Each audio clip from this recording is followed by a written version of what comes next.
Hi friends, മോഹൻലാലിൻ്റെ Empuraan movie വളരെ വളരെ നല്ലൊരു മൂവിയാണ്.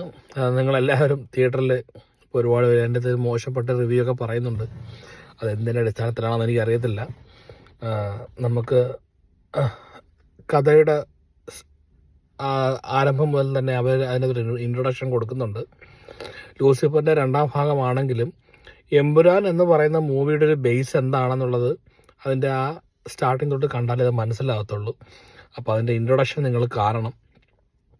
പിന്നെ ലൂസിഫർ മൂവിയിൽ ആദ്യത്തെ മൂവിയിൽ പൃഥ്വിരാജ് മോഹൻലാലിനെ എടുത്തിരിക്കുന്ന ഒരു രീതിയുണ്ട്. അതായത് അപ്പോൾ അദ്ദേഹം തന്നെ പല ഇൻ്റർവ്യൂവിലും പറഞ്ഞിട്ടുണ്ട്, അദ്ദേഹത്തിൻ്റെ കണ്ണുകൾ തീക്ഷ്ണമായിട്ടുള്ള രീതിയിൽ കണ്ണടയ്ക്കാതെയൊക്കെയുള്ള രീതിയിൽ അങ്ങനെയൊക്കെ ഒരുപാട് ഷൂട്ട് ചെയ്തിട്ടുണ്ട്.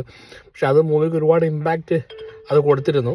പക്ഷേ ഇതിൽ നമുക്ക് ശരിക്കും ഈ മൂവിയിൽ മാക്സിമം നമുക്കൊരു ഗൂസ് ബംസ് ഉണ്ടാക്കുന്ന കുറച്ച് സീൻസ് എന്ന് പറഞ്ഞു കഴിഞ്ഞാൽ അത് വളരെ അൺഎക്സ്പെക്റ്റഡ് ആയിട്ടാണെങ്കിലും മഞ്ജു വാര്യർ ഈ മൂവിയിൽ വളരെ മനോഹരമായിട്ട് വളരെ നല്ല രീതിയിൽ ഒരു ഇമ്പാക്റ്റ് ഉണ്ടാക്കിയിട്ടുണ്ട്. ഈ മൂവിയിൽ വളരെ സൂപ്പറായിട്ട് ചെയ്തിട്ടുണ്ട്. ആദ്യത്തെ ഒരു ഭാഗത്തിൽ ടൊവിനോയുടെ കഥാപാത്രത്തിൽ നമുക്ക് അതിൻ്റെ ഒരു ബേസ് വരുന്ന രീതിയിൽ തന്നെ മഞ്ജു വാര്യർ, പക്ഷേ ഈ രണ്ടാമത്തെ ഈ ഒരു പാർട്ടിൽ മഞ്ജു വാര്യറിൻ്റെ എല്ലാ ഈ പറയുന്ന അഭിനയിച്ചിരിക്കുന്ന പോർഷൻസിലെല്ലാം വളരെ നല്ലൊരു ഇമ്പാക്റ്റ് ഉണ്ടാക്കാൻ മഞ്ജു വാര്യറിന് സാധിച്ചിട്ടുണ്ട്. അപ്പം അത് ഒരു വല്ലാത്തൊരു അൺഎക്സ്പെക്റ്റഡ് ആയിരുന്നു. പിന്നെ മറ്റുള്ള ഒരു എന്ന് പറഞ്ഞു കഴിഞ്ഞാൽ ഇതിൽ പൃഥ്വിരാജിന് ലൂസിഫർ എന്ന ഇതിനകത്ത് മോഹൻലാലിനെ ജസ്റ്റ് സപ്പോർട്ട് ചെയ്ത് നിൽക്കുന്ന ഒരു ക്യാരക്ടർ എന്നതിനുപരി ഇതിൽ പൃഥ്വിരാജിനെ ബേസ് ചെയ്തിട്ട് കുറച്ച് മൂവി എമ്പുരാൻ കുറച്ച് കൂടുതലും എടുത്ത് കാണിക്കുന്ന അങ്ങനെയുള്ള അദ്ദേഹത്തിൻ്റെ ഒരു ബേസ് ചെയ്തിട്ടാണ് സ്റ്റോറി പറഞ്ഞു തരുന്നത്. പിന്നെ കൊള്ളാം, എല്ലാവർക്കും തിയേറ്ററിൽ പോയി കണ്ടു കഴിഞ്ഞാൽ ഒരു ബോറിങ്ങോ കാര്യങ്ങളോ അല്ല.